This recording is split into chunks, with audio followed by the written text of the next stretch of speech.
Good evening, everyone, and welcome inside Sheppard High School. It's the 27th annual Totem Hoop Classic from right here in Edmonton, Alberta, Canada. My name is Grayson Knutson. Pleased to be joined in the broadcast booth this evening by Connor Toffen. This is the girls' gold medal game featuring the Magrath High School Pandas and the Paul Kane High School Blues. This is an ICU Video Productions Procast. We have Dave Foley on camera. Alex Testowich is our switcher, and Rob Zitlau is our director. We're super excited to be bringing you Championship Saturday from here at the Totem Hoops Tournament. And you see the hype man getting us all ready to go here, Connor. It should be an interesting matchup. We saw Paul Kane yesterday in the semifinals. They were able to get past All Saints. Meanwhile, for Magrath, they found their way here by defeating Edmonton Christian High School yesterday. So North versus South battle here in the gold medal game. Yeah, and for Magrath, this is not exactly unfamiliar territory. They actually won here last year.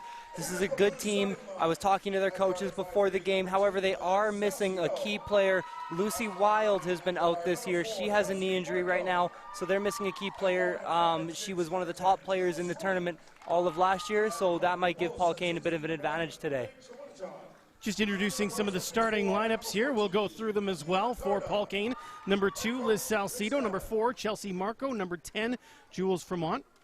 Number 11 as well, Rasia Chernichin. She is one to watch out for. And 6'4" post player, number 14, Kaylina Garda, rounds out the starting 5 for Paul Kane. Their head coach is Rick Stanley. Look for Garda to be in the low post a lot today, by the way, a lot. They're going to get it to her whenever she's there. Just a straight-up height advantage for number 14 for Paul Kane. Starting lineup for the Magrath Pandas, number 5, Emily Hall. Number 7, Ellie Johnson. Number 10, Macy Wachnitz. Number 12 is Hattie Ogden. And number 14, Carly Balderson. Their head coach is Brad Karen. Magrath in the yellow with the navy trim. Paul Kane in their all-whites with the baby blue lettering and trim. We are just about ready for tip-off here in this girls' gold medal game. So glad you could join us here on your Saturday evening. And it's going to start off here with the tip going straight out of bounds. Won by Magrath, but it'll be Paul Kane possession. Look for Paul Kane to set the tone early, get it to Garda down low. They're going to play a quick, fast-paced game today. Salcido skip pass across to Marco. Picks up her dribble and unfortunately just throws it over the head of Fremont. It's a turnover, so one for each team early on here in this contest. Magrath their first possession of the game now. Ogden up top to Johnson. Hall dumps it down low to Ogden. Looking to post up here, kicks it out. Hall for a cutting player, that's Wachnitz, and then the shot comes up from Ogden, rebounded inside, and then finally stripped away here by Paul Kane. Both teams empty on their first possession. Good hustle there from Hall to knock it out of bounds. It'll be an interesting game today. Magrath, a very small school out in Magrath. This is their town's team. This is the team for them. This is their selection. These are the players that came out. For Paul Kane, that's a ginormous school, so they have a little bit more selection. Magrath, these women have came up playing with each other, so it'll be interesting to see how they mesh today. And their defense forcing an over and back call here, so Magrath in possession once again. Nice cut there for Hall, just couldn't hold on to the pass from Johnson. Might be seeing some jitters early here for both teams in this gold medal game. Liz Salcido with it for Paul Kane. Shifty point guard, pass up to Garda. Long-range jumper is good for Garda, and Paul Kane breaks the ice here. Garda can get herself down to the low post, but it's not like she can't shoot. It's going to be a lot of trouble here for Magrath to contain her today. Up top now is Balderson. Over to Hall, down low. Looking for room is Ogden off the glass, gets her own rebound, tries again. Another miss, and the glass is cleaned by Garda. Magrath getting some looks early here, just unable to do anything, and a good steal here from Wachnitz. Off the glass, gets it to go, and the foul. Looks like we're going to see Magrath bringing a bunch of front court pressure today, at least pressuring the ball handler in a one-on-one situation, trying to force Paul Kane into making mistakes, and if they turn it over, they're going to have numbers in the fast break like we saw there. So Macy Wachnitz, grade 11 guard, at the line looking to complete the old-fashioned three-point play, and she does so very nicely. Pandas in front very early on here. Lots of pressure from Magrath. Almost won the ball back, but it is going to be an 8-second backcourt violation called against Paul Kane. So, like you talked about, Connor, the pressure from the Pandas is evident here early on. It looks like a press. It looks like a press and not a trap so far. A press, you're just putting pressure, as much pressure as you can, forcing them into mistakes. A trap, you're trying more so to take away the passing lanes and make it tough for them to advance up court. Well done by Watkins to hold on to the ball there, but then she throws it away. Garda comes away with it, finds Salcido. Up ahead, good passing by Paul Kane, and then taken out hard was Marco. Ellie Johnson committing the foul. We've talked before about if you're going to foul, you want to foul hard so they can't make the shot. They don't get much harder than that. So a pretty good foul there. It was an easy bucket for Paul Kane. Marco, the grade 12 student, at the line, makes the first. Coaches from Paul Kane told me that Marco's had a huge tournament so far, and she could be one of the star players in today's game for the Paul Kane Blues. She makes both her free throws. Free throws were a big part of Paul Kane beating All Saints yesterday in the semifinal. All Saints had a little bit of trouble from the line. Looking for 3 years, Ogden, and she's got it! Hattie Ogden from downtown, and Magrath seesaws back in front. Good look early there from Magrath. We'll see if they're going to keep shooting it. Paul Kane trying to pass out of that press and coming back to steal it. Here's Johnson. Pushing the pace are the Pandas now. Down low. Little turnaround shot there from Balderson, won't fall. Offensive rebound for the Pandas. Do they have it again? It is a jump ball. Which team has possession first here?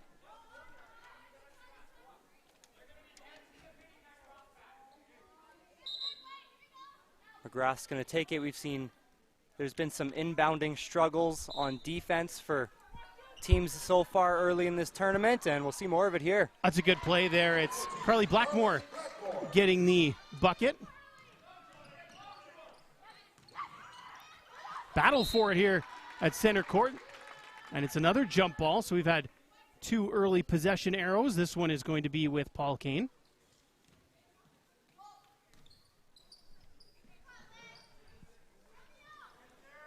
There's a 3-pointer taken, and it's just going to rim out. Maybe back come the Pandas now. Looks like Paul Kane's going to be bringing some pressure. Not quite as much as Magrath was early. Often you will see that in the women's games. Another 3, that one rims out. Rebound is grabbed here by Wacknitz. Foul committed there. Actually, they're going to call a travel here against Emily Hall. Good defense.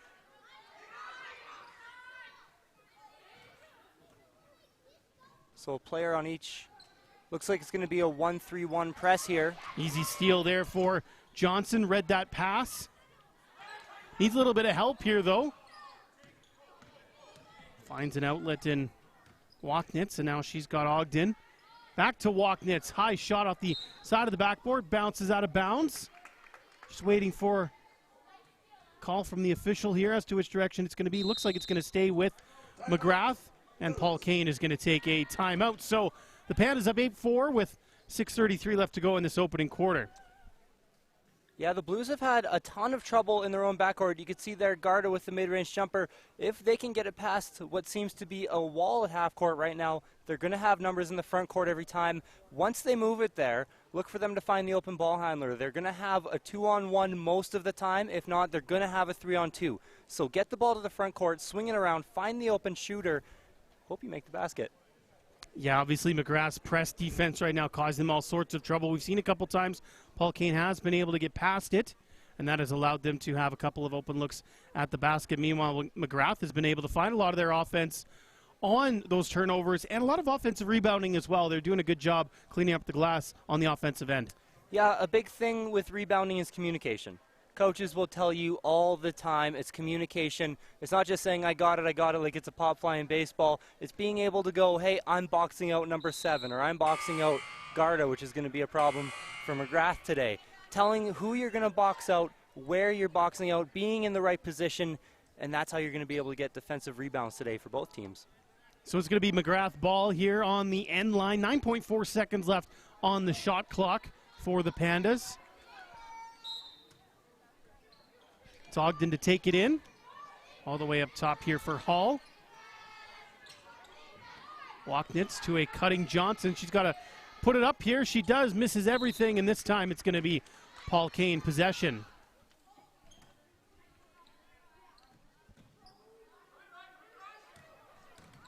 Salcido gets a little help here from Ferment. Ferment just runs over her person, but it's a blocking foul called there against Walknitz. I'm not so sure about that one. It looked like the Blues player, if anything, kind of pushed off with her left arm there. So a tough call going against Magrath here early. One of those bang-bang plays, tough to call.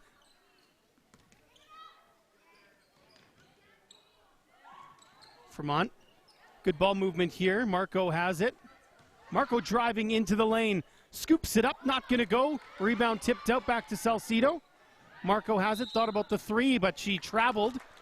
Turnover once again for the Blues. Can see the defense here early for Magrath. They're not only going to swarm in the front court, they're going to swarm the ball handler on defense too. Their head coach was actually the head coach of the Lethbridge College Kodiaks for 17 years. So he knows what he's doing here, Brad Caron. Lethbridge College at the ACAC level. Into the game is Ellie Hoyt, number 11 for Magrath. She has the ball right now. Time running out here, just turning and firing is Blackmore, and it's going to go out of bounds. Paul Kane possession.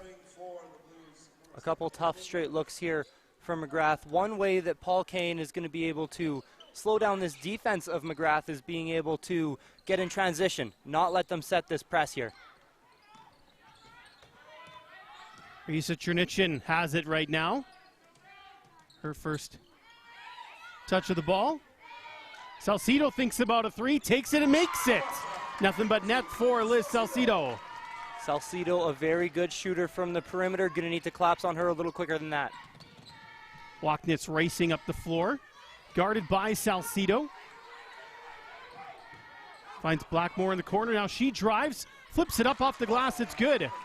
Got two Blackmores out there right now for Magrath, both Katie and Carly, number 13 and 14 respectively.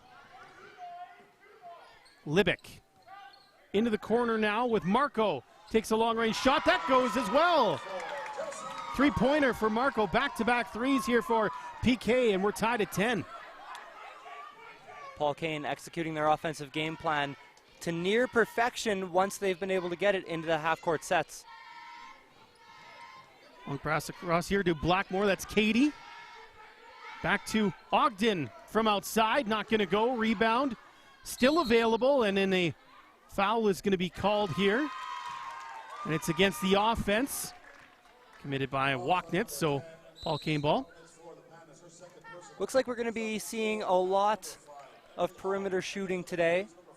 Both teams playing a little bit of zone defense, swarming the ball handler. Every time you double someone up, it leaves one person at least open. So it'll be a matter, it's basically going to be a make or miss game today, it looks like. Emily Hall back into the game for Magrath, and she has the ball right now. Passes it up court. Katie Blackmore. Ogden. Waiting for someone to open up. Carly Blackmore now. Into the middle. That one's broken up, and Paul Kane might be able to get out and run here. Libick has it. Along the baseline. Kicked out for Marco. Marco into the lane. Finds Chernichin. She posts up, spins around. Good footwork there, and flips it up and in. That's well done in the low post. Chernichin had a huge game yesterday. She'll get it done in the posts on, she won't be there every play, but when they need her, get it to the low post, get it to Chernichin. It's going to be a travel call here against Hall. Looked like she just skipped a little bit there when she was trying to make that pass to the cutter player.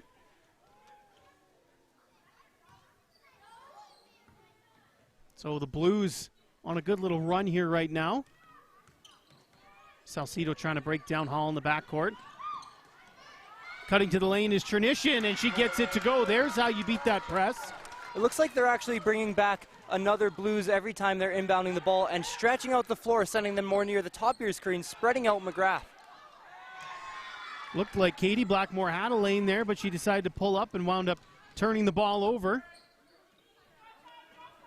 Chernishin to Ali Spenrath.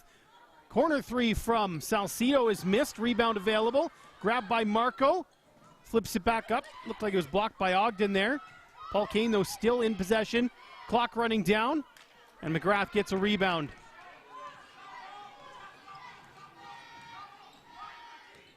Ogden kicks it out. Blackmore open. That's a long two. A little bit too strong there. And Chernishin grabs a rebound. Heads the other way by herself. Great defense. Love that effort. Coming back by the Pandas to get a block on it. Still work to do, though. And they do force a turnover. Looked like it was Ellie Hoyt with the ball right now in transition there, coming up with the block. That's just a straight hustle play right there. And she picks up her pivot foot, though. Another turnover. So subs on both sides. Ellie Johnson, number 7, back in for Magrath. And Kaylina Garda, number 14, in for PK. Look at what Paul Kane's doing there. Just bringing back. They're going to pass it to her this time. Just stretching the defense from east-west of the Magrath Pandas. And they work it into a good shot here for Libick. Aslan Libick is on the board. Paul Kane extending their lead now. 16-10. Magrath got off to a great start, but it's been all Blues since. In the final 2 minutes here. Flipped up, and Pandas back on the score sheet thanks to Hattie Ogden. Charging in there was Johnson, called for the foul. Yeah, she went in there pretty aggressive. It was either going to be a steal or a foul, nothing in between. Abby Payne in for Magrath here. Bailey Guppy in for PK, so both the number 9s subbing in, and it's Guppy with the ball at the moment. Down low. Trying to get it over there to Garda. It's going to be a turnover, though. Looks like Pandas Garda, get possession. Garda just stepped out of bounds there as she was trying to save it. 16-12 Blues.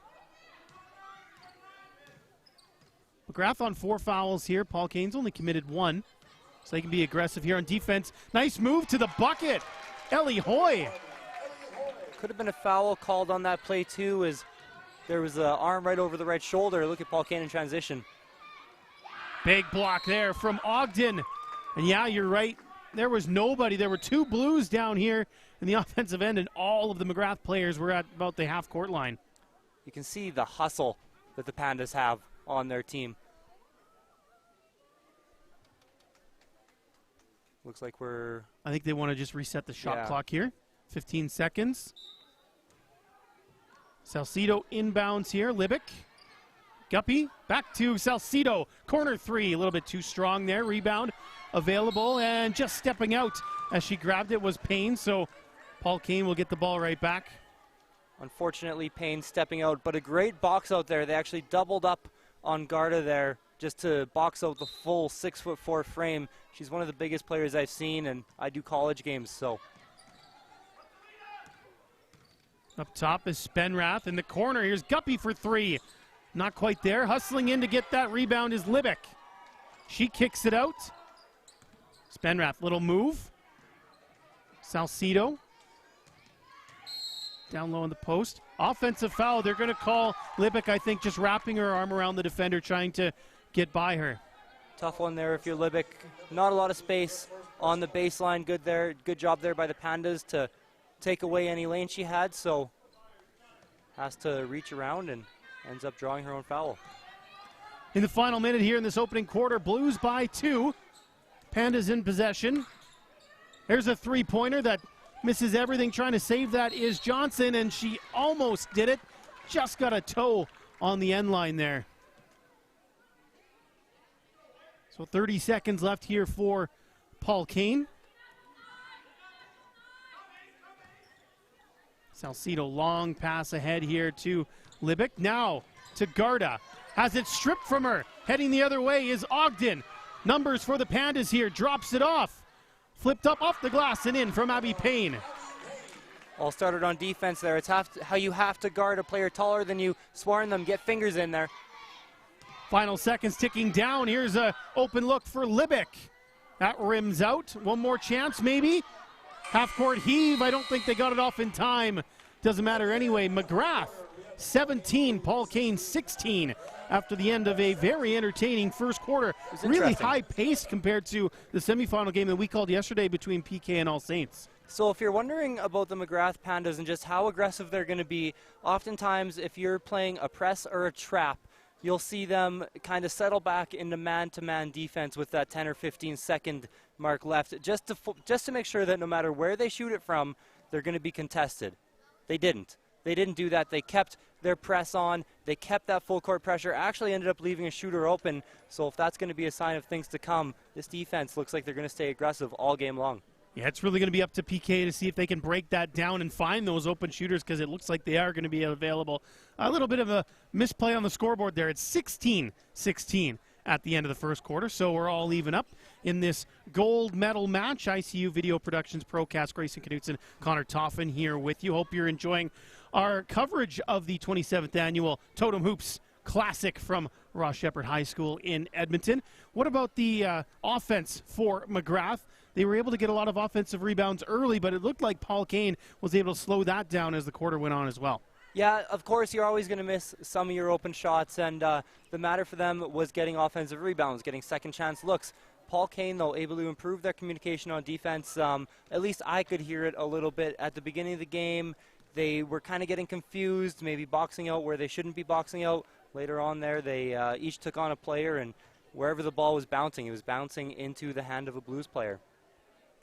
So, an entertaining first quarter. It's been a great tournament here too, Grayson. I've enjoyed doing this one a lot. Yeah, a lot of fun. This is always one of the big tournaments here in the city of Edmonton, one that has a lot of history as well. Again, it is 27th season at Ross Shep, one that a lot of teams always try to get into. Of course, there's one out of province school that came in this year, Aiden Bowman out of Saskatoon as well. So, good to see some teams traveling. You'll see a lot of teams coming from down south. Magrath, I believe, is the southernmost place coming. They are, oh boy, I hope my geography's right. It's just south of Lethbridge. It is, yeah, just south of Lethbridge, yeah. So I used to live in Medicine Hat for a little bit. That's a good drive. That's a good drive. It's a solid drive. I've done the drive to Lethbridge a few times, about 4.5, 5 hours. Depends when you try to go through Calgary on Highway number 2. Obviously, makes a big difference. No.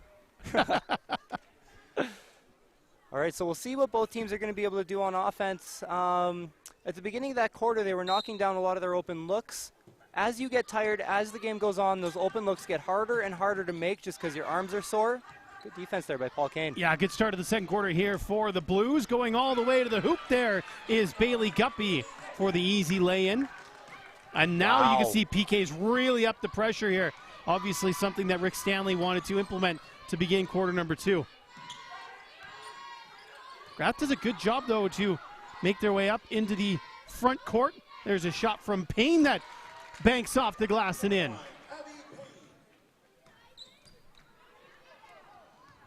And this one is going to not stay in play. Looked like for a second Spenrath was going to be able to reel it in, but it is a turnover as Raisa Chernishin comes back in for the Blues. Interesting here. I thought Paul Kane was going to keep swarming the ball handler in the front court there. Looks like this time they're going to sag off. Payne has it. Able to set their half-court defense a little better this time. And Johnson just trying to hand that one off to Hall and gets away from her. So the Blues have possession in their own half.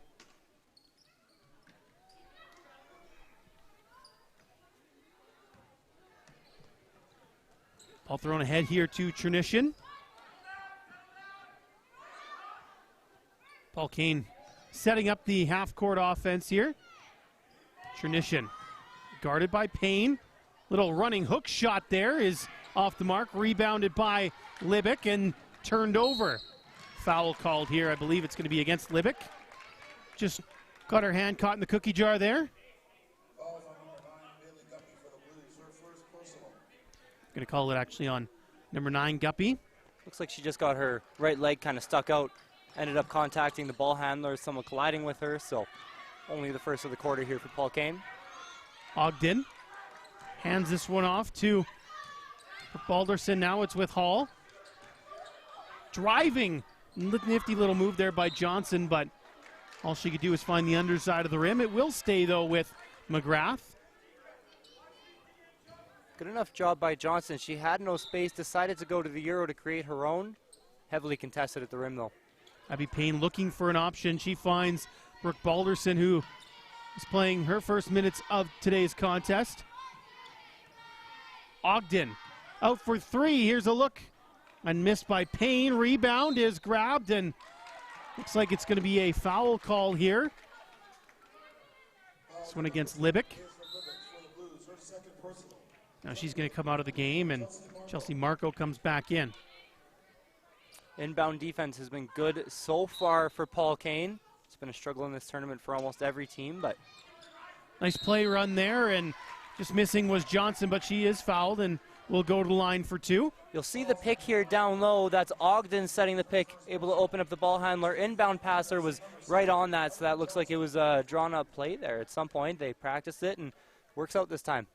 Tradition called for the foul as Johnson makes her first, the grade 12 forward.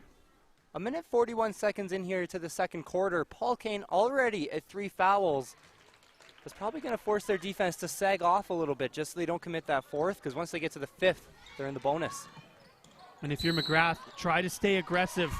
And there's a travel call against Spenrash. She tried to split the defenders, hesitated for a second, and wound up turning it over. You see Carly Blackmore come back in, and Liz Salcido as well for Paul Kane, so one sub for each team. See if Magrath starts driving here, driving the lane to see if they can take advantage of Paul Kane's foul troubles. Carly Blackmore. Here's Balderson. Hall has that one poked away, still up for grabs. Hall grabs it, 5 on the clock now. She drives, throws it up, and is fouled. Off-ball movement going to be important for the rest of the game here with Magrath, because it looks like the Blues are going to settle in to a man-to-man defense. So one way you could beat that is just off-ball movement, setting off-ball picks, spinning, hesitation steps while you're off the ball. Your footwork off the ball is just as important as when you're dribbling. Split at the line there for Hall. Panda's in front by 3, and Paul Kane at 4 fouls. We still have almost 8 full minutes left here in quarter number 2. Running into trouble there was Marco, and she just has to throw it away. Paul Kane just not able to get anything going on offense so far to start this third quarter. It's been all Magrath, but slim lead only, so. Hall trying to get by Salcido. Over the top, little miscommunication there by Magrath, and it's a turnover. Blues will look to head the other way. Guppy into the lane. Chernishin finds the glass and gets the bucket.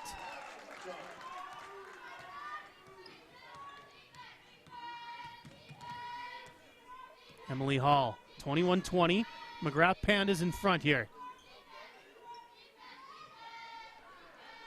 Balderson, Hall, trying to get by Chernishin.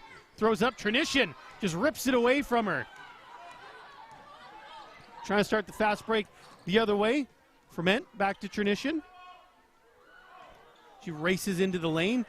Can't get the bucket to go. Maybe Magrath can go the other way in transition.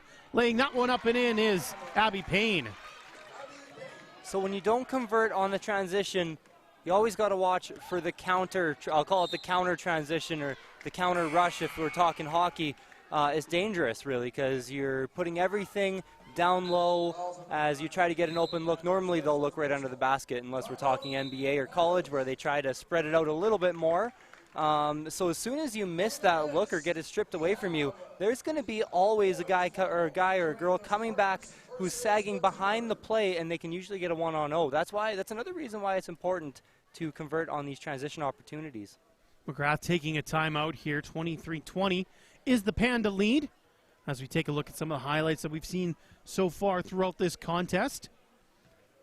Chernishin has been able to find her way to the bucket pretty much whenever she wants to, as long as she's settled down in that low post. And this was that earlier play that Payne was able to convert on transition. Good pass from Carly Blackmore. Yeah, we've seen Chernishin. She's not the highest volume scorer, but she's someone that you can rely on. Get the ball to Chernishin down low, and when she's open, I haven't really seen her miss too much, so she should play an important role here for Paul Kane. A close game here early on. Yeah, Chernishin really effective in the low post. Magrath doing a pretty good job here. Brad Karen and his ladies trying to win this tournament and take the title back home to Southern Alberta. Magrath, by the way, also got beat in the first round of provincials last year by the Paul Kane Blues. So these two programs, even though one's from St. Albert and one's from south of Lethbridge, they are somewhat familiar with each other at least. Something I actually like about these one-loss knockout tournaments is you don't see any rematches. So obviously there's so much turnover in high school basketball. So these two teams getting a feel for each other early on. Sure, the grade 12s and 11s on this Magrath team remember that provincial loss last year. Offensive rebound from Marco. Finds Ferment. Salcido. Paul Kane whipping the ball around here, trying to drive. There was Libick. Stepping in the lane is Balderson, racing the other way. And she flips it up and in. Great Balderson. body control. Great body control. Had someone all over her. And this one's going to stay with Paul Kane as it was Carly Blackmore who knocked it out of bounds.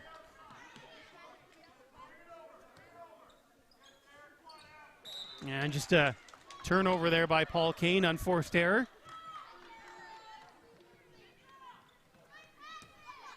Panna's race back up court with Hall. Here's Payne. Nice cut there and a good find. And it does bounce in for Katie Blackmore.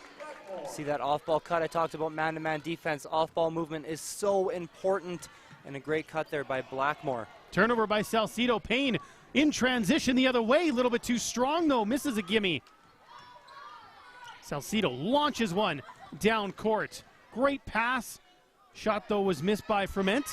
And a battle for the offensive rebound going to result in a jump ball. Possession will stay with the Blues.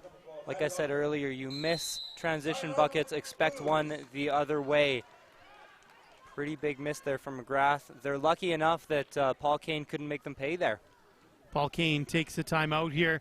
So far in this quarter, the score is 11-4 for Magrath, which is actually pretty similar to the start we saw in the opening quarter before Paul Kane shot themselves back into the game with a couple of threes. Haven't seen them take any of those outside looks lately, but they haven't really been able to generate much in half court in terms of open shots, have they? Well, we don't have really the guys to keep track of this, but I feel like Magrath has dominated the possession stats so far early. It feels like they have the ball way more often than Paul Kane does. At least my head feels like it's turned right almost all the time. They're using all the time on their shot clock. They're taking their time to get open looks. Paul Kane not using as much time on the shot clock, and that's okay. Obviously, basketball can be played at a very fast pace, but hopefully we have seen them put up some pretty contested shots in the low post. I would like for them to swing the ball around the perimeter a little more and get that Magrath zone defense moving around and chasing a little bit. I think another thing, too, because they haven't made any buckets, they haven't been able to put their full court press into much effect here. And we saw yesterday when they played All Saints that was really effective and helped them to build a big lead. Yeah, it can be an issue for any team having to face it. You feel that pressure. Lucky enough just to keep it if you're the Blues. Kelina Garda kicks it out. Chernishin driving, tried to make a move inside, and she got hacked on the arm, so foul called here. See here, Chernishin had some space. Good choice to drive it, though, with the defender closing, and Magrath just going to reach in, and good to do that before she can go up with the shot, too. 14 on the clock. Ferment was under pressure, turned it over. Hall the other way all by herself, and again too strong, but an offensive rebound and a putback for Katie Blackmore. Chernishin with actually some amazing transition defense, didn't commit the foul. Teammates couldn't get back in time to help. Garda tried to flip it up and in, surrounded by four jerseys. Open look for three, Ferment, and she's got it.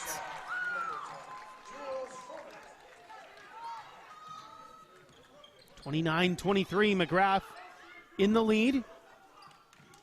Big bucket, though, for Paul Kane. There's a drive and a shot. That's missed by Ogden. Offensive rebound. Not grabbed as Chernishin was able to get it, and then I believe she was fouled. That's going to be the third of the quarter here. Paul Kane was in a lot of foul trouble. I believe they had 4 with still 8 minutes to play. They haven't committed one since. So a good job by Paul Kane to not put themselves into too much foul trouble. Well, they're in foul trouble, but not to have it cost them at least. Been very disciplined since they got to 4 fouls. Tradition driving, flips it up, and it goes. What a Nifty. floater. Yeah. Balderson hands it off to Ogden. Back up top to Hall. Hall having a look and throws it away. Ogden didn't quite cut to where Hall thought she was going to be. Yeah, I think that was an unforced error there from Magrath. Not too much pressure being brought by the Blues, who find themselves only down 4. Marco. Chernishin. There's a corner 3 from Ferment. That's off the target and grabbed by Katie Blackmore. Carly Blackmore with it. She finds it back. Ogden has a look at a triple. And it bounces off the rim over top. Still alive, though. Hall for 3. That bounces away, and guard is able to grab the rebound. Ferment. Bounce pass to Marco into Chernishin. She's doubled. Does get it to Marco. Back to Chernishin. Thought about the 3. Driving baseline. Salcido for 3 in the other corner. Not going to go. Marco a rebound. Ball still available. Finally, the Pandas grab it. Looks like it's going to be a jump ball. And possession is with the Pandas here. That was another Chernishin possession there. A beautiful pass along the baseline.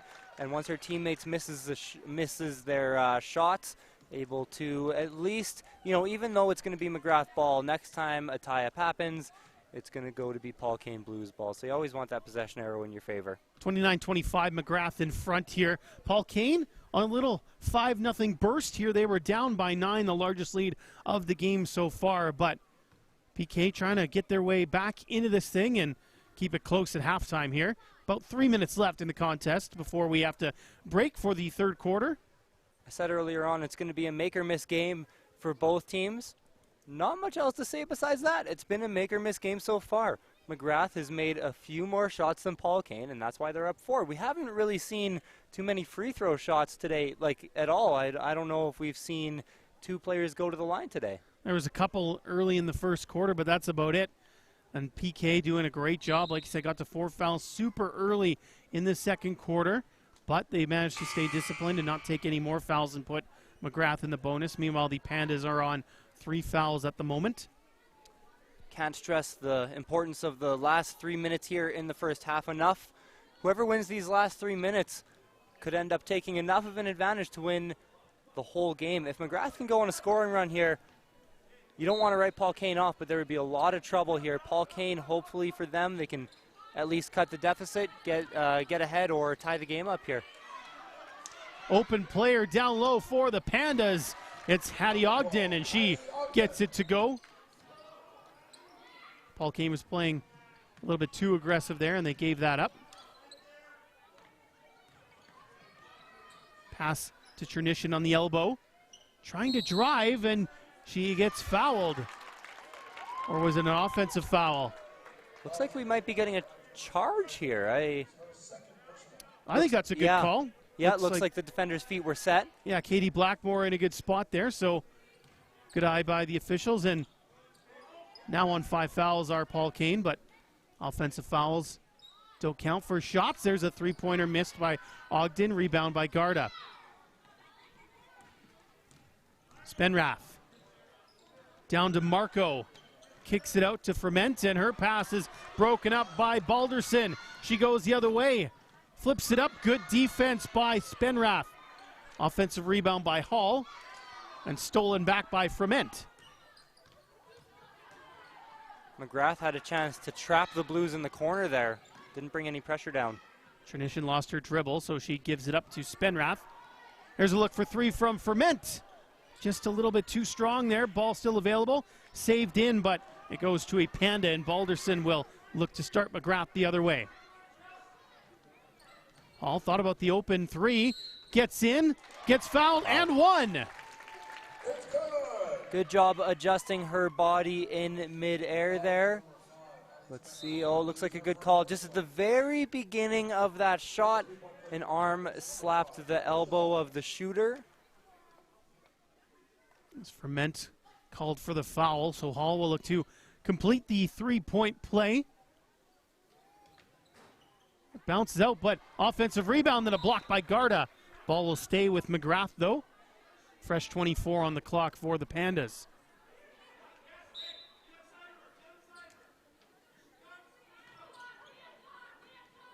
Garda just swats it back out again.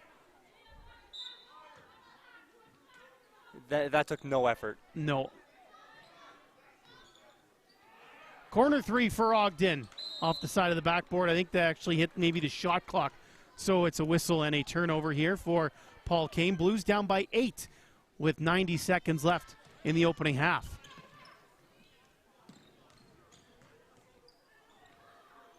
Double teamed here is Marco looking for an outlet. Found Spenrath.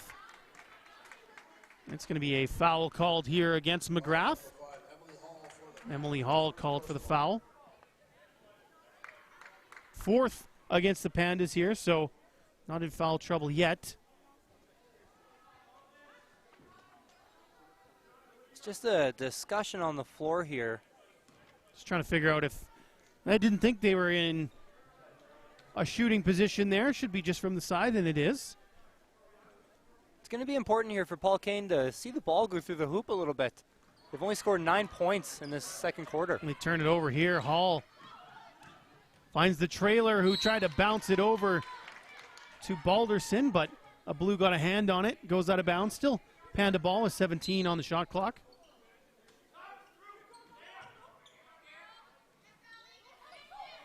Balderson to Hall. Across to Ogden. Gets by her mark. Tries the bank shot. Doesn't go, and Garda cleans up the glass. Final minute of the first half. Getting hands on that was Ogden to swat it out of bounds. Still Blues ball right at midcourt. The Magrath rotations have just been happening too quick for the Paul Kane Blues. They are sometimes finding the open shooter, but they won't stay open for long as that ball gets tipped away. Double deflection there. It actually hit Daya King, who's into the game here for Paul Kane. So it's Magrath ball.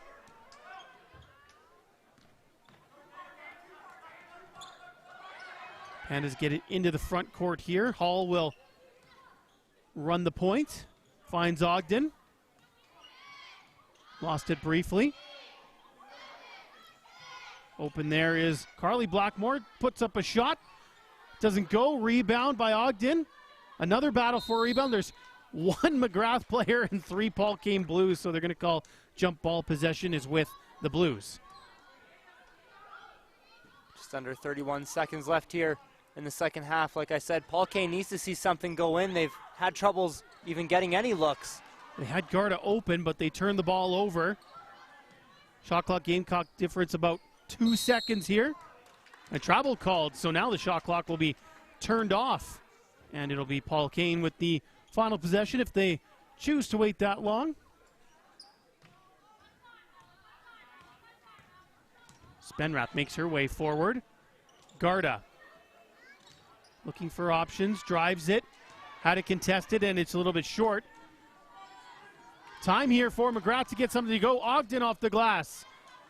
And the final seconds will tick away here, and the Magrath Pandas will take an 8-point lead into the second half. They lead 33-25 over Paul Kane. What are just your thoughts on that opening 20 minutes of play? Yeah, it was interesting. It was 16-16 heading into this quarter. Magrath scoring 17, Paul Kane with 9. Paul Kane is just not getting their shots right now. It's not that they're not hitting them. They're literally not even able to put them up. Magrath has done such a great job this game forcing turnovers. Paul Kane, they're going to have to talk about how they're just going to get around this pressure that Magrath has been bringing them. Teams are heading to the locker room, and we'll take a break as well. We'll be back in about 8 minutes or so to get you ready for the third quarter. You're watching the 27th annual Totem Hoops Classic from Sheppard High School in Edmonton. Magrath up by 8 at the half.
Welcome back inside Sheppard High School, the 27th annual Totem Hoops Classic, getting ready for the second half of the girls' gold medal game. Magrath Pandas up 33-25 on the Paul Kane Blues as we take a look at some of the first half highlights. Grayson Knutson, Connor Toffen here with you on the broadcast. Hope you're enjoying our coverage. It's an ICU Video Productions Procast. It was an interesting first half all the way through today. Tied 16-16 after the first. Magrath able to take a pretty decent lead here. Right now they're leading 33-25. It's been an interesting game. Paul Kane has given up a lot of transition buckets like that one there because they're not getting shots up. They're turning the ball over a lot right now. It's tough to see what they can do to stop that because Magrath, like I've been saying, whenever there's a zone, there's going to be a shooter open. But the rotations for Magrath has been so good that those shooters that are open, you can see there, contest just coming a little late. That hasn't happened often today. Yeah, it'll be all up to Paul Kane trying to break down the high press of Magrath when they do inbound the ball and also that zone defense. It'll be interesting to see what kind of strategies that Rick Stanley, head coach of Paul Kane, comes up with at halftime. I'm sure we'll see plenty of adjustments from both teams as we get ready here for the second half. Also want to shout out to the All Saints Legends. They won the bronze medal game earlier today over Edmonton Christian, so congratulations to All Saints. Magrath will be looking to bring a gold medal home along with a boys bronze as the Magrath Zeniths were able to pick up a win in the guys bronze medal game over Bishop Grandin out of Calgary. This tournament's not over yet either, even after this game. There's one more big game after. It's going to be the O'Leary Spartans and the Rochep Thunderbirds, and that is a rivalry game amongst two highly touted basketball programs here in Edmonton and area. So even if you're a parent from Paul Kane or from Magrath, if you want to watch some great basketball, stick around. We'll have that one here on ICU. Yeah, that's going to be a fun game. Hopefully the gym fills up for that one. I'm sure the tournament organizers, when they drew up the schedule, they were kind of hoping that that would be the final game of the tournament, and it is indeed what we have coming up. That one starts at about 7 o'clock Mountain Time. Magrath with possession here to start the third quarter. A foul. Looks like it's off the ball here. It's going to be taken at the end here for the Pandas. It is Jules Froment who is called for the foul. Paul Kane got into foul trouble early on in the second quarter. 8 minutes to go in the second. They already had 4 fouls. Now they're going to get 2. 16 seconds in. Ellie Johnson trying to go up strong. Garda right in the way. Here's a good look at it. And yeah, she doesn't get a lot of the ball until the very end. So it'll be Johnson at the line for a pair of free throws. Garda just letting her hands get in front of her a little too much, her arms. If you're 6'4", just build a wall. Make yourself as tall as you can and force them to shoot over you. Johnson missing the first.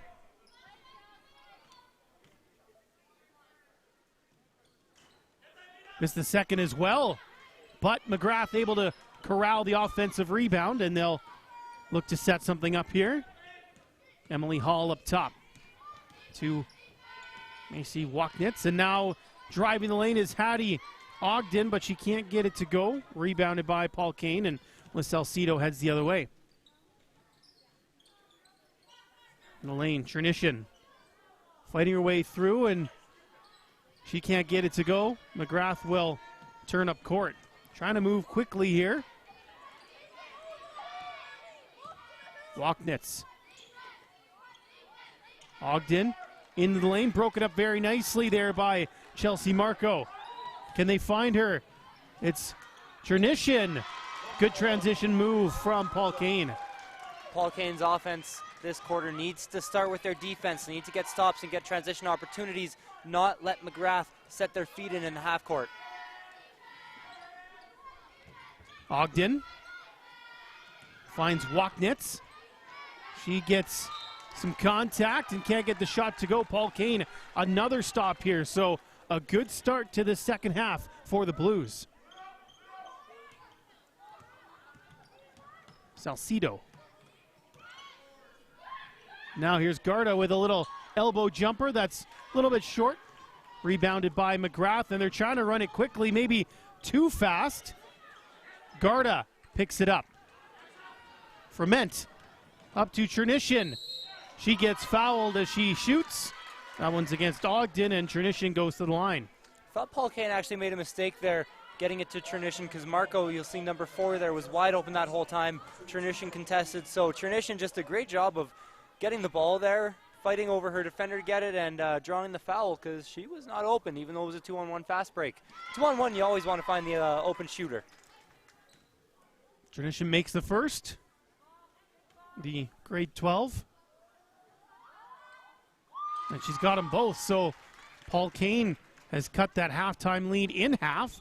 Now down by 4, 33-29. Emily Hall. That one bounces fortuitously to Walknitz, who makes the short jumper. Magrath was pretty much playing 4-on-4 basketball there, as Ellie Johnson was pretty much just standing with her defender and pretty much just made it 4-on-4. Chernishin has that one go off her knee, and this will be a Magrath possession now.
Kicks it out.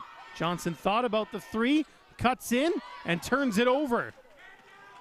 Paul Kane doing much better defensively here in the third quarter. Now up ahead in transition. Missing it there was Libick. And Magrath's able to rebound. Pandas only have a few points this quarter. This defense from Paul Kane has been so much better. There's been nobody open. Been able to force some turnovers too. Only 3 points for the Pandas in the first 5 minutes of this third quarter.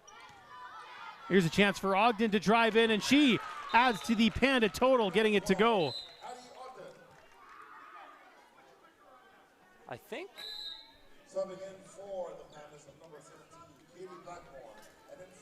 Ref blew her whistle for something, and I'm not quite sure what. I thought that they were taking away the basket for a double dribble or something, but they still have it up on the scoreboard.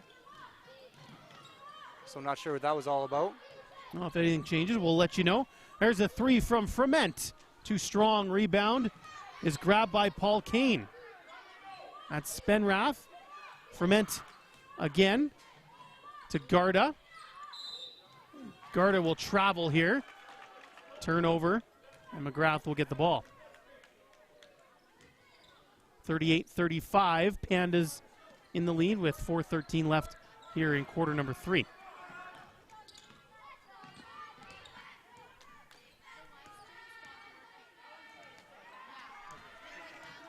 Here comes Marco, gets it, and it's good. 38-37, as Paul Kane is back within one. Flipped up, here comes Ogden. Ahead to Katie Blackmore. That's blocked by Garda. Trying to head back the other way is Paul Kane quickly. Magrath does well to get back.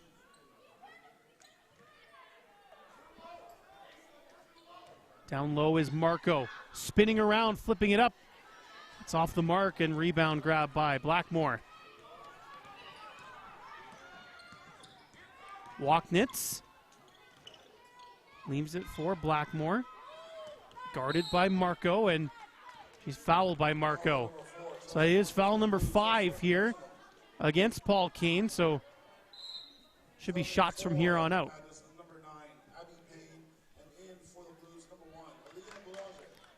Ellie Boulanger comes in for Paul Kane, and Abby Payne, number 9, is back on the floor for Magrath, as Carly Blackmore is at the free throw line.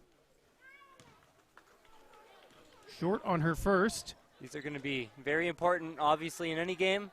1 point game, they get all that much more important, though, and neither team has been to the line too much this game, regardless of the foul trouble, so nobody's been able to get a rhythm. A lot of these players haven't even taken free throws yet this game, so that'll be interesting to see down the stretch.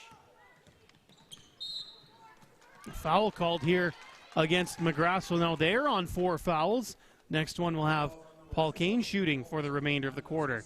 Tough one to take, too. It didn't really stop any opportunity for Paul Kane. If you do foul, you want it to be on an open chance down low or something that takes away points and forces them to earn it. Good hustle there from Wachnitz to win the ball back for Magrath. Trying to run out in transition. Here's Payne, flips it up and gets it to go off the glass.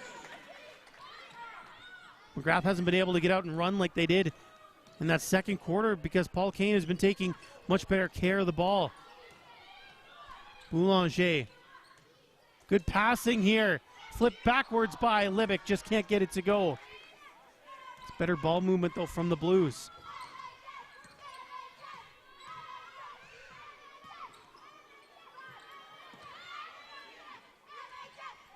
Balderson. Blackmore. Now to Payne. Clock ticking down, under 5 seconds. Just flipping it up there is Wachnitz, and it's off the mark. Rebound is grabbed by Libick, and back come the Blues the other way. Spenrath. Garda. There's Libick. Nice cut, good pass. Gets it to go. I don't know what Paul Kane talked about in halftime, but it's been successful. They have been so much better in this second half. They've really stifled the Magrath defense. Throwing it over the top of everyone there was Wachnitz. That's a turnover. Some subs coming in. Ellie Johnson in for Magrath. And we're going to see Liz Salcido and Chelsea Marco back on the floor for Paul Kane. Under 2 to go here in quarter number 3. Girls gold medal game. And it's a tight one, 41-39. Magrath in front here. Salcido finds Marco. Flips it up, gets it to go. We're tied at 41. It's been a long time since we've seen a tie. I believe the last tie we had was 16-16. Since then, Magrath has been in absolute control. There's a good move and a good basket. That's Ellie Johnson. Nice pass, too, from Wachnitz to find her open.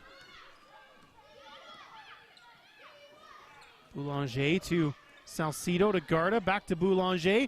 Open in the corner for 3. A little bit too strong there was Frement.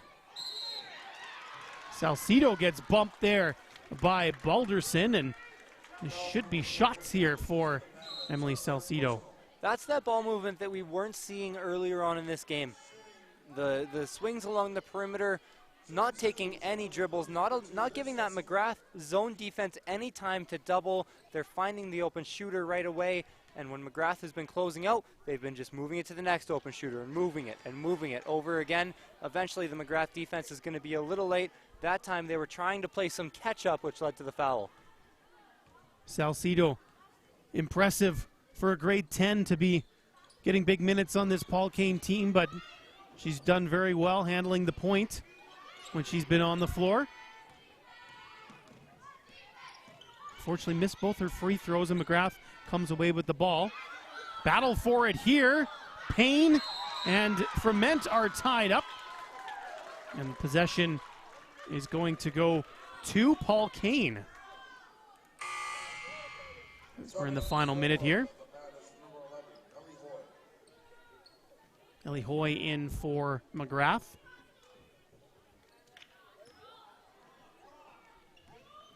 Frement. Garda. Little mid-range jumper, a little bit short. Rebound still available. Salcido prevents the over and back. Garda finds Salcido. Flip back up, but it's broken up by Hoy. Long pass ahead. Boulanger read that well and intercepted. Difference between shot clock and the game clock, about 3 seconds. Flipped up by Fremont, and now the shot clock is off. But Magrath trying to run here after that miss. And just turning it over there was Emily Hall. I don't think I've ever seen so many fast break opportunities straight with no buckets. It was back and forth, making cameraman Dave Foley do the work up there. Windshield wiper basketball. That last couple of possessions here. Trapped. There is Marco, and that was good defense by Magrath. So they will have 6.2 seconds left to put up a shot. And this isn't a possession arrow situation. That was a travel there, so even better for Magrath. They get it into Hall. Blackmore doesn't have a lot of time. The whistle goes. The clock didn't start in time. So they'll have to take it off at the side with 3.2 seconds, I believe is what they're going to say. Really unfortunate there for Magrath because now they have to get a whole new inbound play drawn up with less time. Unfortunate mistake there is going to cost Magrath 3 seconds. So they got 3 seconds to get a shot off. Johnson thought about it, got it to Payne. It was a decent little inbound play. You got to always be aware of the player throwing it in. They're usually the one that gets open, but she was on the sideline and not nearly enough time to get a shot off here for Paul Kane. So we go to the fourth quarter in a 2-point contest. Magrath 43, Paul Kane 41. Great defensive effort there in that quarter by Paul Kane. They held Magrath to just 10 points. Yeah, like I said, it was completely different. Magrath just not able to, most of their offense in the first half was generated by getting stops and scoring in transition. While when Paul Kane scores, they don't get in transition. Paul Kane able to set up their man-to-man defense, and it was very successful that quarter. Not a lot of open looks for Magrath. It was a tale of really two halves so far. Magrath only able to hold on to a 2-point lead so far. Getting ready for the fourth quarter here. This is the girls' gold medal game. Somebody's going to take home the trophy after these last 10 minutes. It's the 27th annual Totem Hoops Classic at Sheppard High School in Edmonton. So glad you could join us. Grayson Knutson alongside Connor Toffen here, an ICU Video Productions Procast. Connor, what kind of changes does Magrath have to make here to prevent a Paul Kane comeback? Because it seems like a lot of the momentum right now is in the Blues' court. Yeah, and it's been tough for Magrath. That third quarter was really tough. They had trouble scoring. They had trouble defending. I think this reset is really what's going to help them here. Just able to take a little bit of a breather, slow down the Paul Kane momentum, and they'll have 40 more seconds to do that before we get started off for the fourth quarter. I don't know if it's a tactical thing or a technical thing if I'm them. It's not something you can just draw up on a board. It's going to be a frantic finish here. I wouldn't be surprised to see it come down to 1 or 2 possessions right near the end of the game. It's a gold medal game. That's exactly how it should be in a big tournament like this one as the two teams get set to take the floor once more. Don't forget we have the boys' gold medal game between the hosts Sheppard and Archbishop O'Leary coming up 7 o'clock Mountain Time. We're also going to stick with you after this game for the medal and trophy presentations. Also hoping to get a couple of post-game interviews as well. Magrath gets the ball to start the fourth quarter. They inbound it to Emily Hall. Hall leaves it for Hoy. Moving it around. Hoy wide open underneath the basket. That's an easy bucket for Magrath to start off the fourth quarter. And a steal, too. Flipping it up and getting it to go is Emily Hall. I don't know if you could have drawn up a better first 19 seconds for the Pandas. No, I was just about to say that. Pandas, it looks like they might get another steal here, too. Somebody has it. Hall can't save it, so it will be Paul Kane ball, but all of a sudden the hustle from Magrath defensively is very high. You can sense a bit of desperation from Magrath as they started to feel their lead slip away throughout that third quarter. Paul Kane maybe just getting a little too settled in here because they have not been able to throw it by the Magrath defense. Paul Kane does have the ball here on the side. Guppy into Trinition. Fremont. Finds Salcido. Guppy, little crossover there, gets into the lane. Tried to pass it to Chernishin. It's off a Magrath player. 10 on the clock for the Blues as they inbound from the baseline. Looks like Magrath is daring Paul Kane to shoot. They had 2 shooters on the open outside. Paul Kane choosing to try enter the low post. Ferment zips a pass into Chernishin. She drives and gets it to go.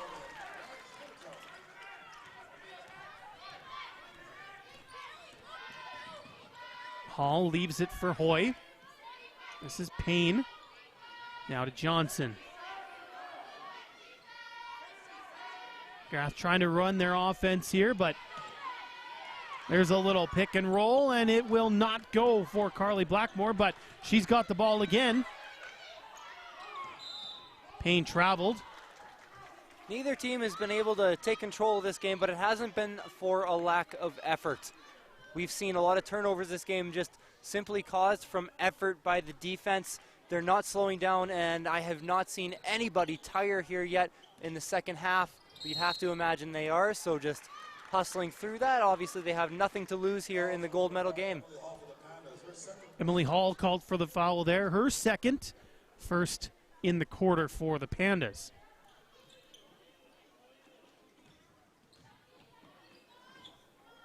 Guppy to Chernishin. Skip pass to Salcido. Then back into Chernishin, who made a run into the middle. That's nice basketball from the Blues. When the Magrath defense was successful earlier, they often swarmed the ball handler with 2 or 3 defenders. Rotations are coming a little later right now. Not as much pressure on the ball handler, and they're not forcing as many turnovers. Payne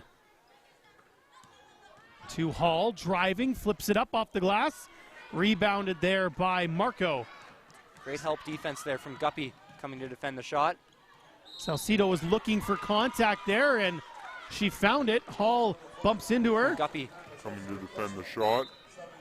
Salcido It's a tough was looking call, for contact Salcido is there, looking and for that contact. It could go either way. It could also just be a non-call, but the refs call the foul on Magrath. Yeah, I'm surprised they blew the whistle there. I would have let him keep playing.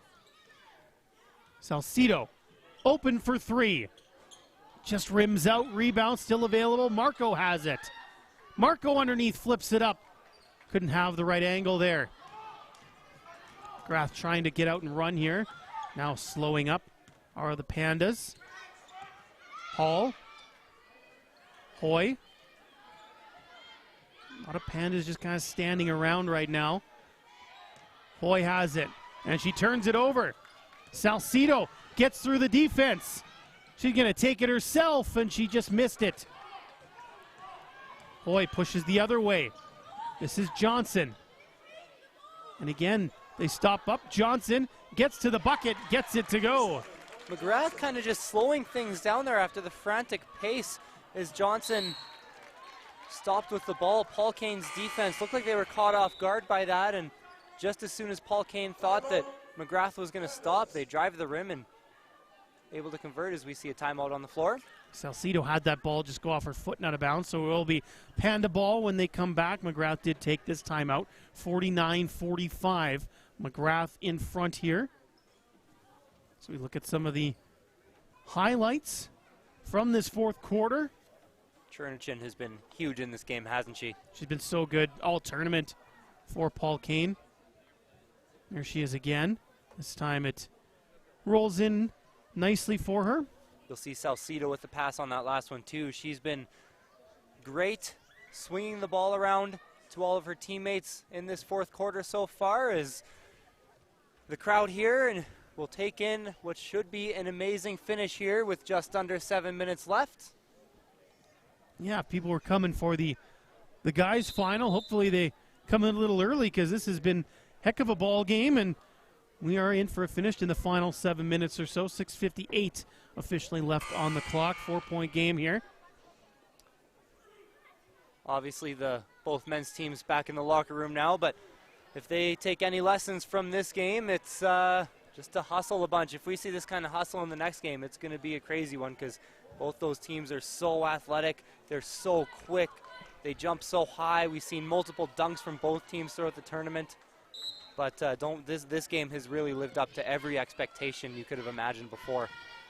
Hall trying to back down Salcedo, leaves it there. Good ball movement here.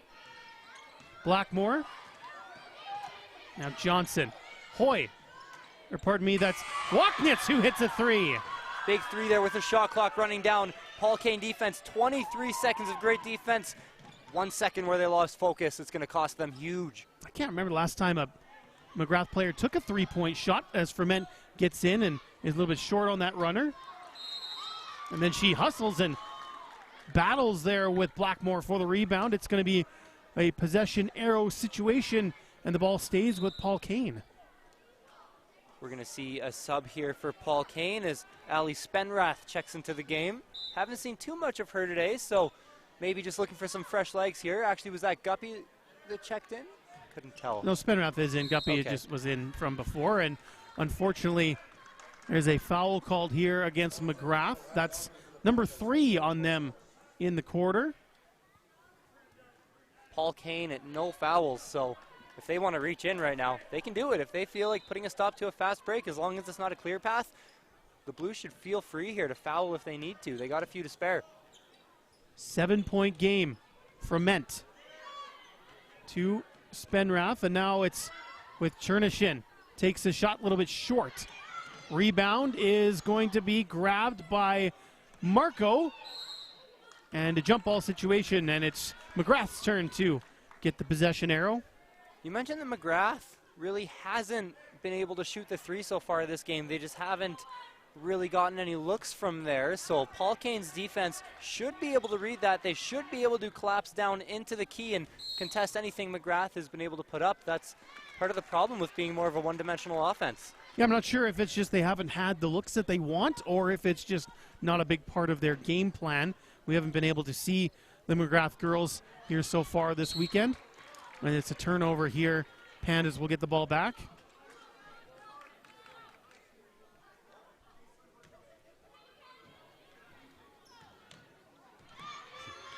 Good pressure there by number 5 Spenrath, but it's still going to stay with Magrath. And even though these, these fouls here, or these balls tipped out of bounds, they don't really affect too much. You get to inbound the play after, and as long as you're able to get it in clean like they do there, it doesn't affect anything. But it can really frustrate an offense when everything you pass and shoot is just getting tipped and tipped and tipped, and it just really can destroy an offensive rhythm. Nifty move there by Johnson to get that shot off. Couldn't get it to go, but there's a big steal and an easy bucket for Emily Hall. 9-point lead. Things down here. If you're the Pandas, just slow it down. They're doing a good job so far. You've got another 24 seconds and a chance for a 48-second possession here at least. Walknitz in the corner. I believe her toe is on the line there. It is just a 2 for Ellie Johnson. Beautiful possession there from Magrath. That might be the dagger, using up almost a minute of the clock and hitting the 2 at the end. Paul Kane needs to score quick. Ferment takes a 3. Got it! Still life in the Blues, down by 10, under 3 to play.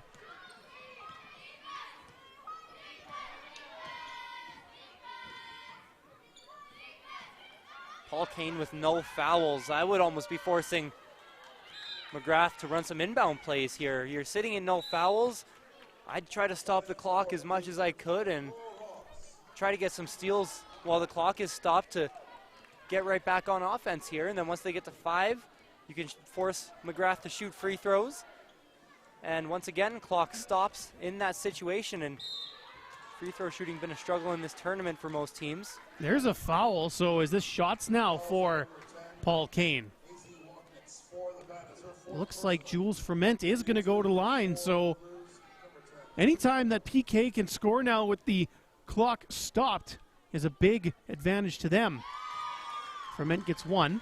Ferment been pretty steady from shooting range today. Seen her shooting a couple free throws throughout the tournament. She's looked good from there, and those are tough free throws to hit with 2.5 minutes left in a pressure situation. Basket gets a little smaller. Magrath ball as that one was poked away by Salcedo.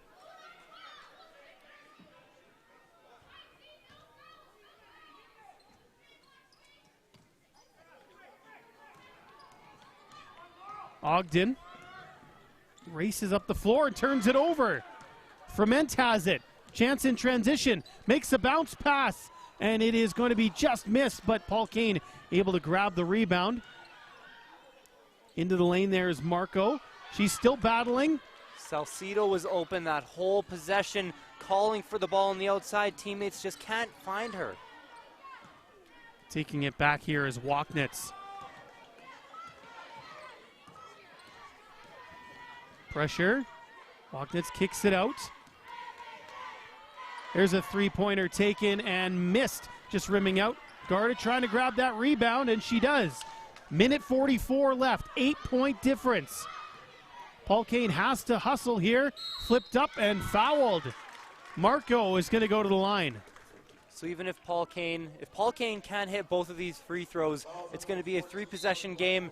I would heavily consider fouling. And the other thing about fouling is you can really be aggressive to go after the steal. You can go after the steal as your primary option, and then if you pick up the foul, it's not necessarily a bad thing. Magrath hasn't been to the line in a while, and I would force their offense and kind of just disrupt their rhythm. I would force them to shoot some free throws here down the stretch. If she makes both, I think I'd rather play defense, though. 2-possession game. Maybe they can get the rebound off the second miss. 7-point game. Trapped there is Johnson, and it's a turnover. Good aggressive defense there from Paul Kane. Is they're going to call a timeout? Every possession matters now. Good timeout there by Paul Kane. Hopefully they can draw up a play and get an open look. Magrath was able to open up quite the lead here in this contest, but Paul Kane fighting back here, and we're in for an interesting last 90 seconds. Yeah, twice now. Paul Kane really fought back in that third quarter. Magrath ran away with it again earlier on in the fourth, and Paul Kane, this is, every deficit should be the same, but they're not all created equal. This 7-point deficit feels so small right now for Magrath. It feels like a 1-possession game, especially the way Paul Kane has been able to force some turnovers down the stretch. If you're Magrath, just breathe. You know, there's a minute and a half left in this game still. That is so much time for Paul Kane, but if you're Magrath, just breathe. Calm down. You've turned the ball over once, and you still have some room for failure because you're still up 7 points. So head coach should be able to do that for them. He's a veteran, like I said earlier. He coached the Lethbridge College Kodiaks for 17 years, nearly 2 decades. So Brad Caron possibly telling his team that right now. And Paul Kane is going to be playing at a frantic pace down the stretch here. They will be inbounding from the end line. Watch for Chernichin down low. We'll see if they get the ball to Salcido and look for her to find anybody. Up top, this is Laurel Ross. Now it's Chernichin. Salcido takes a 3. Got it! Nothing but net. 4-point game. No need to foul yet for Paul Kane, but they will there. That won't hurt them too badly. That's Laurel Ross taking that foul. It forces Magrath to an inbounds play from the sideline here. Paul Kane can play defense now. They don't need to foul.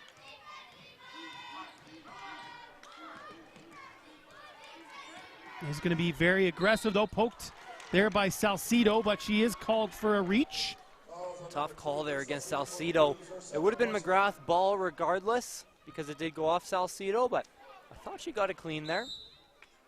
Timeout Paul for Kane's Magrath. going to take a, or was it Magrath? Yeah, Magrath, you're right, taking a timeout here. I think they want to just make sure they know what they're doing on these inbounds plays. There's that Salcido triple that made it a 4-point contest with 1:09 left to play. Depending on what kind of finish we have here, that could be one of the bigger buckets she'll really ever make. Salcido only in grade 10. That's impressive. She doesn't have any experience in a tournament like this yet. Ice in her veins. Maybe she just doesn't know how to be scared of the moment yet. Takes a lot of guts for a grade 10 to take a shot like that late in this contest, but that's the type of player, obviously, Rick Stanley wants out on the floor at this time. It doesn't matter what grade you're in or how much experience you have. If you have the confidence to take that shot, you're going to make it. Yeah, obviously her teammates believe in her, or else she wouldn't be on the floor right now. She hasn't had too much time to get to know them. Obviously, you'll start school in August or September, depending on where you go. Basketball tryouts come a couple weeks, a couple months in, depending where you go as well. So Salcido, though, it seems like she's meshing in with this team really well. Good chemistry from her with her and her teammates, too. She hasn't been turning the ball over a lot in the fourth quarter. It's made a big difference. She's been a great player for Paul Kane. We do talk, this is still early in both the seasons for these clubs. Season's really only about a month old for basketball. Lots of pressure there from Ross, and it's just going to be another foul here. And they'll take it back. The one thing that this is doing for Magrath is all these fouls, it just keeps resetting the clock a little bit more. It's at 14. It was down to 10 there. It sounds small, but with 63 seconds left in this game and a 4-point game, those 4 seconds could come up so valuable. Both teams also with 1 timeout left. Now you can see, I think they've got to 3 fouls. Ross is just like, you know what, I've been put out here to take some fouls, get them to the line. So it looks like Rick Stanley wants to play the foul game.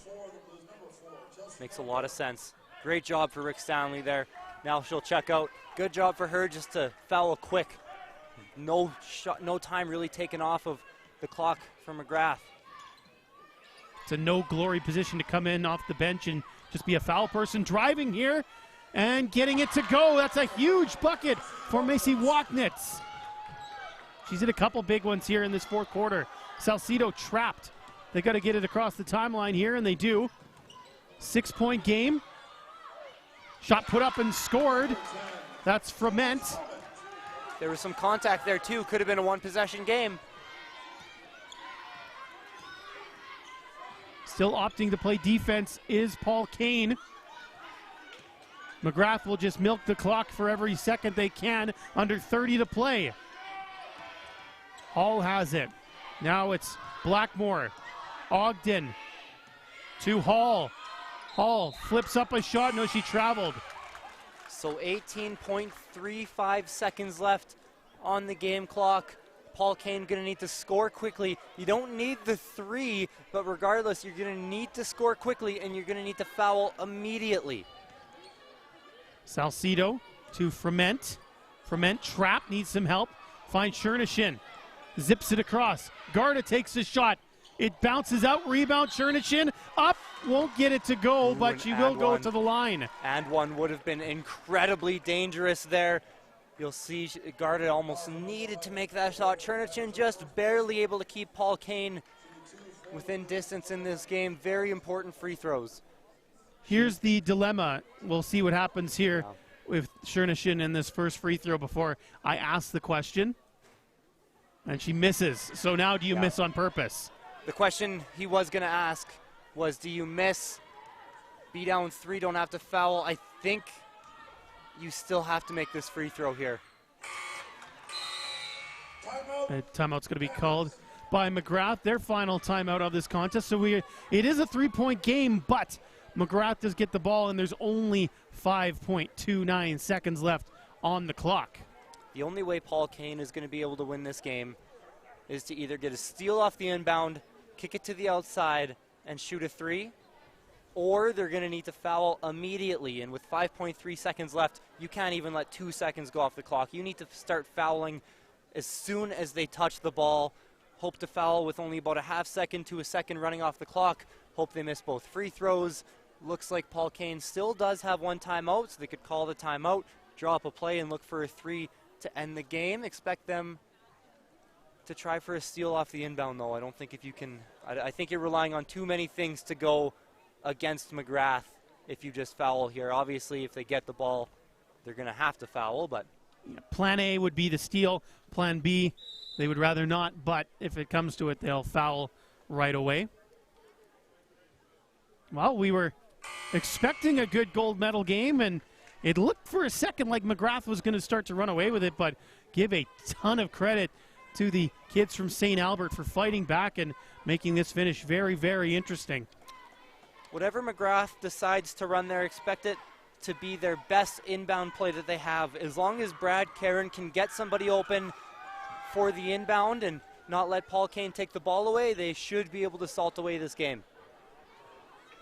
The inbounder will be Hattie Ogden. Guarding her is Raisa Chernichin.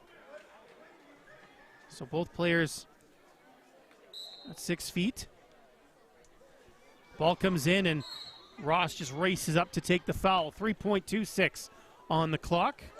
It's going to be Carly Blackmore. I'm not even sure if Magrath had a chance to run their play there. Obviously, you have a player open, you just get it to her, and that's exactly what they did. Big free throws here for Blackmore. But she misses the first. So the good thing if she misses this one is that Paul Kane's going to need to box out, get the rebound, and put up a quick shot, potentially full court. They do still have a timeout left.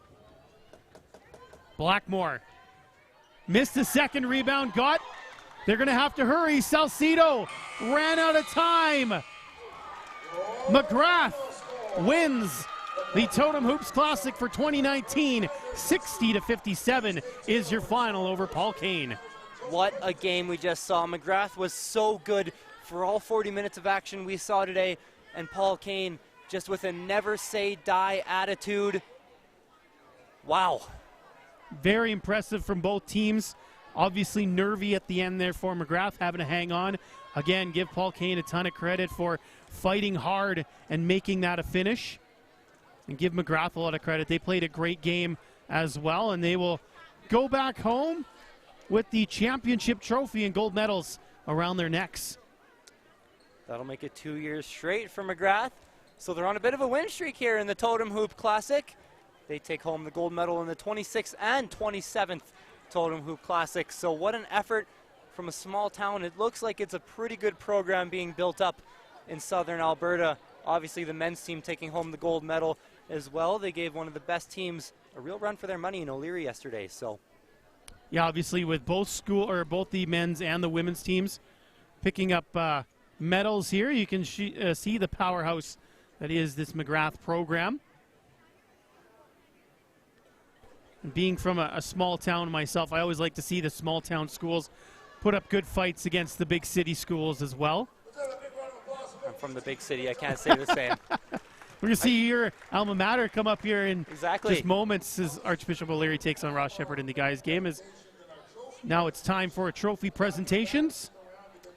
If you're Paul Kane, I really hope they don't hang their heads. They played such a hard-fought game today.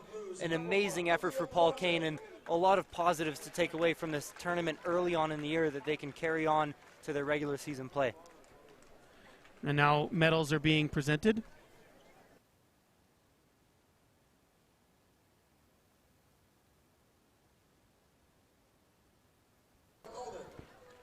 You can see the players getting their medals. We'll read off the roster as they get them. Number 1 is Alia Boulanger. Number 2, Liz Salcido.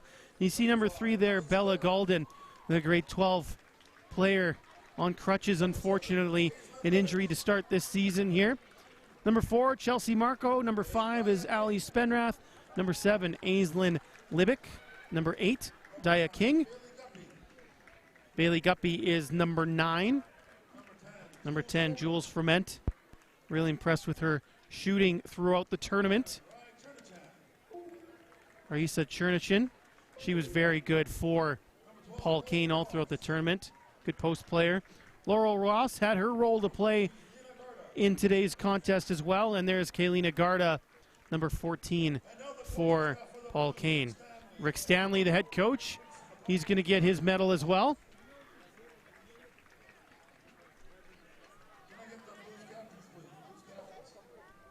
Now the Blues captains will go up and they'll get the second place trophy here. 2019 Totem Hoop Classic. Second place, the Paul Kane Blues. You see the smile on Garda still. Marco and Chernichin all able to accept that trophy. It's good to see that Paul Kane looks like they don't feel any shame in losing this one. It's just an early season tournament. Teams are still figuring out who they are, engaging their strengths and weaknesses. Now the Magrath Pandas getting their gold medals and championship t-shirts as well. We'll read off the roster for you. Number 3, Mandy McMahon. Number 4 is Brooke Balderson. Number 5, Emily Hall. She was real good here this evening. Number 6 is Lucy Wild. She's dealing with a bit of an injury as well. Number 7, Ellie Johnson. Gracie Moore, number 8.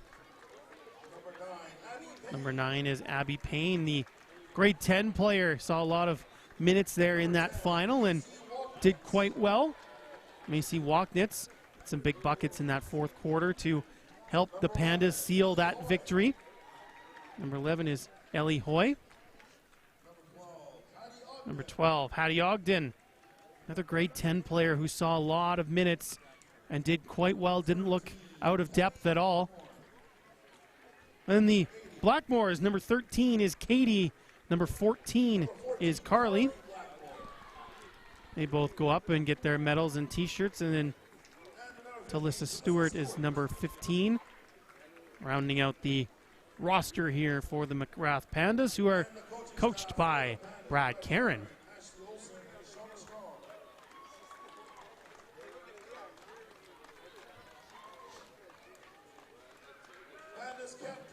And now comes the exciting moment, the one that all players look forward to at every tournament.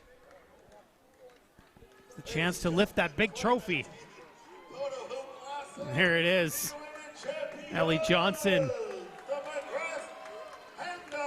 Back-to-back titles for the Magrath Pandas here at the Totem Hoops Classic. Rob Zitlau is just down on the floor. You're going to get the microphone here to player and a coach, hopefully. Just get everybody lined up. Well-earned win here for Magrath. It's All-Stars being named right now. Chelsea Marco, part of the All-Star team, as was number 10, Macy Walknitz. And the MVP is from Magrath, and it's Emily Hall is the MVP for the Totem Hoops Classic. It's a nice little prize pack there. Coming up in senior women, we got Spartans and T-Birds next.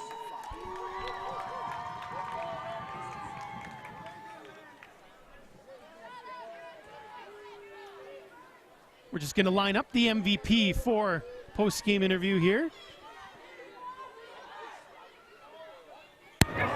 Looks a little sheepish there. Oh, Of okay. Emily Hall. Emily, can you hear us? Yes, I can. Emily, first of all, congratulations on the gold medal and also being named MVP. What's going through your head right now? Feeling pretty good. Just moved here this year, and it's been good to start off the season like this early in the season. Emily, I noticed that you're a grade 11 player for your team. You said you just moved to Magrath, so is this your first year with the team? Yeah, it is. Well, how does it feel to make such a big impact on such a new team? Feels good. Pretty nerve-wracking coming into a new team, but it was a good experience and just lots of fun. Maybe just talk about the game here, back and forth with Paul Kane. Looked like you guys got a nice lead there in the fourth, but they wouldn't go away, would they? No, they wouldn't. They were aggressive opponents, so it was fun to play. Maybe just talk about how the season's gone. Still early for you guys. You guys are finding your way early on? Yeah, we've played one league game, and we won pretty handily, and then this tournament, and that's all we've had so far. Emily, how much of a confidence boost does this give you guys headed back home to Magrath for the rest of the year? It's pretty good coming home with the first place and hope to continue with that. Emily, congratulations. Thanks for your time and safe trip back to Magrath. Thank you. There you go, Emily Hall joining us post-game here as the Magrath Pandas win the gold medal here. And now we're going to get Brad Caron joining us. Brad stepping up to the mic. Brad, can you hear us down there? I got you. There we go. Brad, first of all, congratulations on the gold medal and the victory. Tight one against a very good Paul Kane team. Just what are your thoughts on the contest? Oh, you know, it's early in the season, right? So you're going to make mistakes. It's going to be a little bit ugly, but as long as you can, fight through that kind of stuff, you'll be okay. But we got a real young team, and at the end, we got a lot of grade 10s playing lots of minutes. I expected some mistakes, some turnovers, but hopefully they learn from that. Brad, you're a veteran coach. You've played in tournaments like this before. How does this win feel compared to big wins of the past? Well, you know, it's with high school kids, and you know, any win is great. I mean, I can't compare it to the national championship wins, but it's really big for the school and for this team, because we're young, and you know, to get a good win like this just gives them more confidence. And so, yeah, it's a big win. This is a great tournament, so we love coming here. You talk about the young factor of your team. Obviously, it's a good balance of grade 10s, grade 11s, grade 12s, yeah. veteran leadership, and some youth coming up, and some good young players as well. Just talk about the mix there that you have. Well, you know, it's a really good mix, because we got some veteran players that kind of lead a little bit, and then the young ones are learning from them. And, you know, we've only had 5 practices this season. That's it, 5, because of volleyball. We're a small town. What you saw on the court right there is our whole team, JV and varsity. So, you know, it's a nice mix, and they're learning how to play together. And so, you know, the further on we go, the better we should get. Brad, we'll let you go. Congratulations once again. Safe trip home back to Magrath. Thanks for your time. Thanks, my man. There you go. Brad Karen, head coach of the Magrath Pandas, joining us here on the post-game show. Connor, maybe just one final thought here to wrap things up from you as we get set for the guys' game. What a game from both teams. Paul Kane staying in it the whole way. Magrath just a little bit better, able to make a couple more shots today as they take a picture with their trophy, and obviously they make about the 5-hour drive up here to Edmonton.